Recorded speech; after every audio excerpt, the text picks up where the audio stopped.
US President Donald Trump has concluded his first official tour to West Asia, bagging investments worth more than $2 trillion. Well, there's been another major deal to build electric cars and batteries in Canada. CBC News has confirmed Honda has struck a multi-billion-dollar agreement with Ontario and the federal government. What are the Gulf trillions that Trump says will boost the US economy?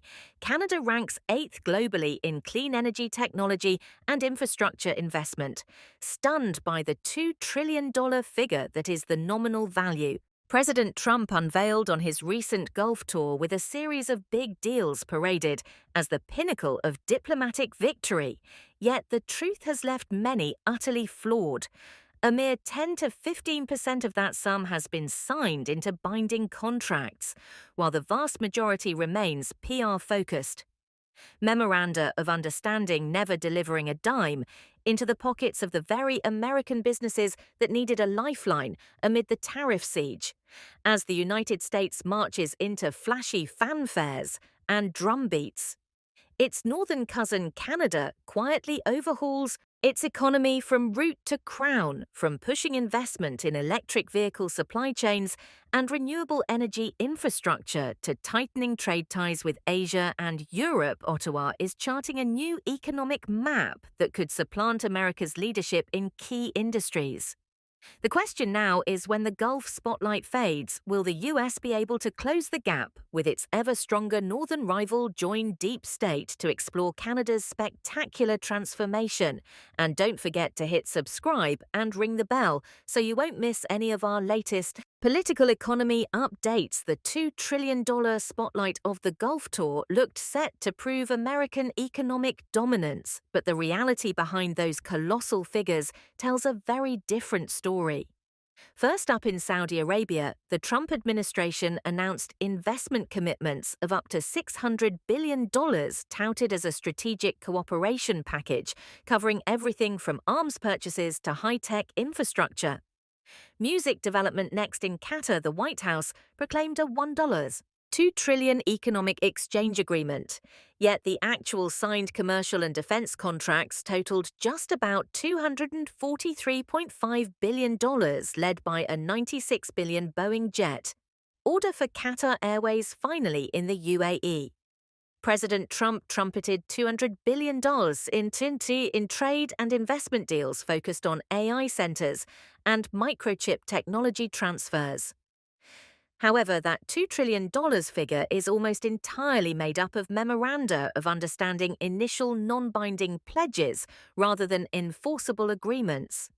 Reuters' analysis shows that once you strip out the on-paper commitments and count only the deals with legally binding signatures, the real number plunges to roughly $730 billion, less than half of what the White House lauded. Even more troubling, economists warn many of these were recycled from past administrations or lack concrete financing plans, casting serious doubt on whether much of that pledged money will ever materialize. Looking back, this isn't the first time Trump has paraded huge Gulf figures that remain ink on paper on his inaugural 2017 visit. He similarly touted nearly $450 billion in Saudi agreements, yet the Gulf Research Institute later reported that actual capital flows from Riyadh into the US hovered below $300 billion between 2017 and 2020, the repeat of the big on paper empty. In reality scenario raises alarm bells. Washington's economic diplomacy, credibility risks erosion, as wary partners grow skeptical of overinflated claims. Meanwhile, while America dazzles with fanfare, Canada quietly leapfrogs from behind. Ottawa refused to stay tethered to a US-centric negotiating table, instead pouring $15 billion Canadian dollars into an Ontario EV battery plant, sealing an EU free trade pact and deepening ties with Japan and South Korea.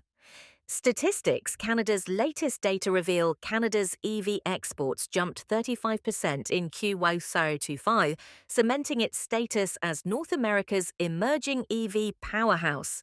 As Trump's $2 trillion spotlight dims, the question is no longer just where those deals will land, but who truly stands to lead the region's economic future. The US risks losing its edge by banking on paper promises, while Canada proves you can turn rhetoric into reality silently yet steadily. This widening strategic gap suggests that Ottawa could emerge as a formidable rival poised to outpace Washington in key high-value industries. Canada seems to have learned a costly lesson after placing nearly its entire export volume in the hands of the United States. In March 2025 alone, the value of Canadian goods sent to the US unexpectedly plunged by 6%, the sharpest drop since the CO-19 period. That figure not only stunned exporters but also sounded an alarm about the fragility of an economic strategy overly reliant on a single market, clearly aware that the US could easily become a target of political retaliation measures, such as the threatened 25% tariff on energy products, justified by accusations that Ottawa has not done enough to stem cross-border fentanyl networks. Transnational criminal organizations, especially Mexican drug cartels using Canadian territory as a transit point, and even illicit production site before shipping fentanyl into the US. The Canadian government decided on an immediate restructuring instead of centering on Washington. Ottawa shifted its priority toward Europe and the Indo-Pacific region. The first step was to accelerate implementation of CDA Comprehensive Economic and Trade Agreement with the EU, provisionally applied since 2017, now refreshed with export incentive programs across the 27-member bloc, slashing 98% of import duties. Immediately afterward, Canada leveraged the CPTPP pact with 10 major economies, including Japan, Australia, Mexico, Peru, and Vietnam, to expand its playing field in Asia.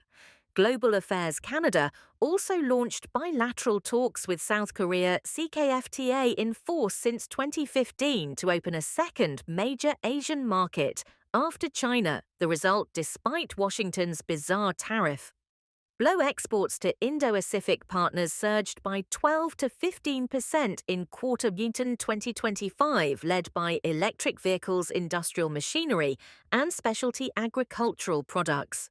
As the US market stalled, Canada further ramped up crude oil exports via the expanded Trans Mountain Pipeline, taking oil exports to China from zero in Q1 2024 to over $1.3 billion in the first quarter of 2025. Washington's fentanyl-justified tariff hammer was denounced by Ottawa as politicizing trade and violating the spirit of USMCA. On February the 21st, Bank of Canada Governor Tiff Mulham warned that a prolonged trade conflict with the US would inflict severe damage, forcing Canada to continue cutting interest rates to stimulate the economy, risking the creation of asset bubbles. Remarkably, Canadian businesses remained hardly panicked. Instead, they used the tariff warning as a catalyst to restructure, diversify supply chains, and seek new partners. Energy giant Suncor just inaugurated a renewable power export project to Japan, while Magna International boosted its EV battery joint venture with a Korean partner, increasing output by 20% year-on-year. Meanwhile, in Washington, many observers began to suspect that pressuring Canada produced the opposite effect. Rather than pulling Ottawa back, it hardened Canada's resolve to say no to a unilateral US economy each time the US issued another tariff. Salvo Canada opened yet another door, running a parallel race that America seems to be losing steam in. Canada's rise from trade tariff tensions is not only a lesson in strategic agility, but also a warning to any nation clinging to a single partner approach. Ottawa is proving that in a volatile 21st century, diversification isn't optional, but essential to survival. And as Canada emerges as North America's new hub for electric vehicle and clean energy production, it is entirely possible that Washington will recognize its own reflection in the footsteps of its northern neighbor. And what impact has this had on America's key industries? Stay tuned for the next segment. The 25% tariff blow that President Trump imposed on imported cars sent Ontario's vehicle supply chain into a tailspin, and the first casualty was GM Oshawa, a bastion of Canada's auto industry, on May 2nd, 2025. Reuters reported that GM would cut one of the 3 shifts at its Oshawa assembly plant, meaning over 700 workers would lose their jobs or face temporary layoffs starting this fall. GM cited lower demand forecasts and an unpredictable trade environment after the U.S. slapped a 25% levy on vehicles and parts from Canada, a policy widely seen as a direct strike at Canadian plants to reshore production. Back to U.S. soil, GM was not alone. Stellantis swiftly felt the tariff storm by shutting its Windsor plant for 14 days, where North American-bound minivans and Dodge Chargers are built. The announcement made by the Unifor Union halted more than 3,600 workers and forced Stellantis to rotate between full production, reduced capacity, and complete shutdown over the next 12 weeks. In April alone, Windsor's output plunged to just 70 to 80% of normal levels, which in turn forced dozens of local parts suppliers to cut capacity by 20 to 30% to avoid losses from the extra 25% import tax. The knock-on effects extended beyond the factory gates into surrounding communities.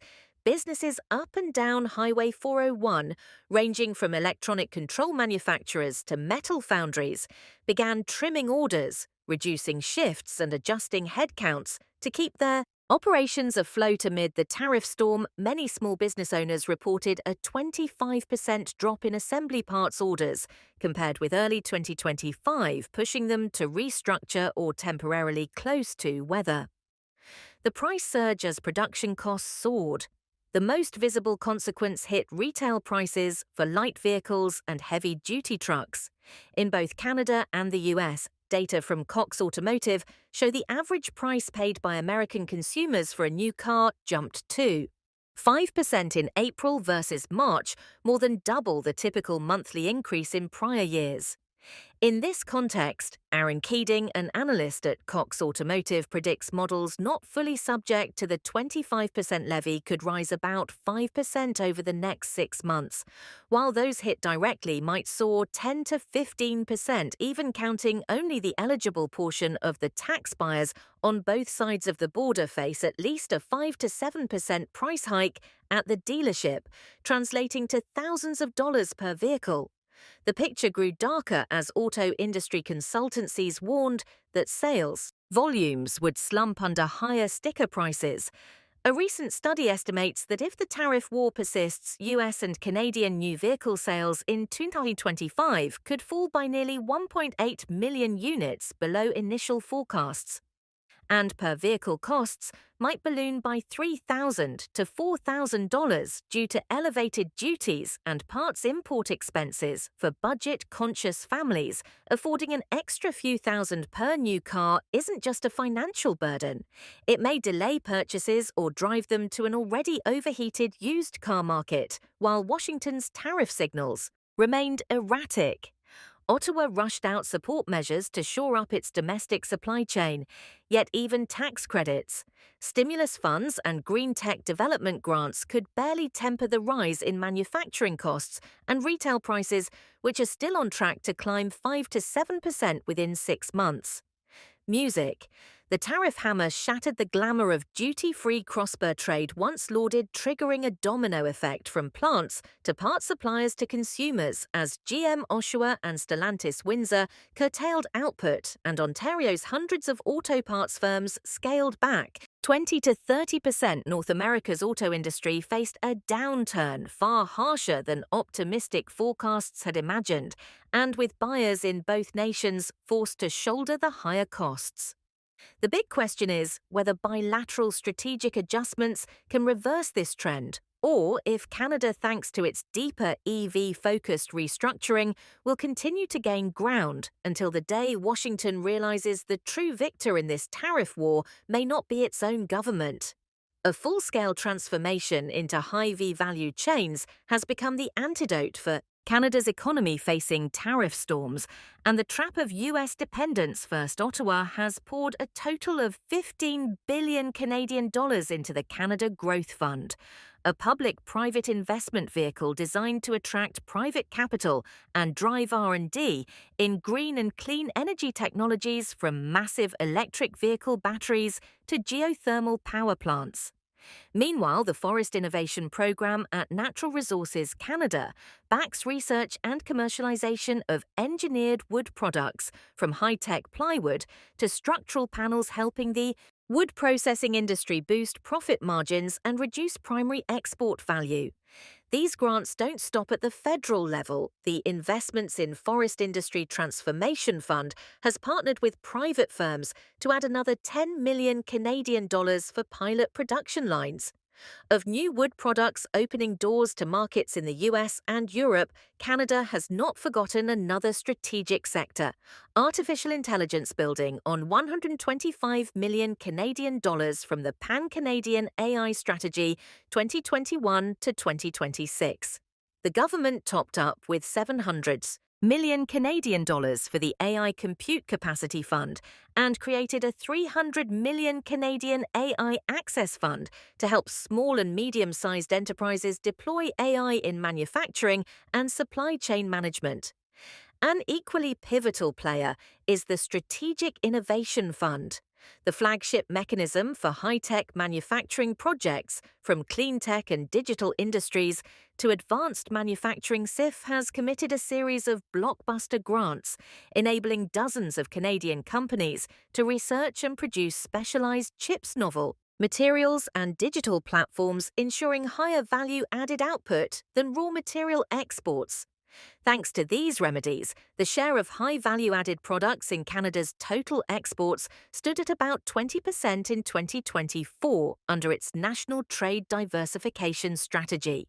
The government aims to lift that ratio to 35% by 2030, minimizing the risk of being outflanked if the US market suddenly shuts or tightens tariffs. Early results are already visible after Washington's tariff shock sent exports to the US down 6% in March 2025. Exports to other markets, especially Europe and Asia, jumped 24.8% month-on-month, underscoring the success of diversification.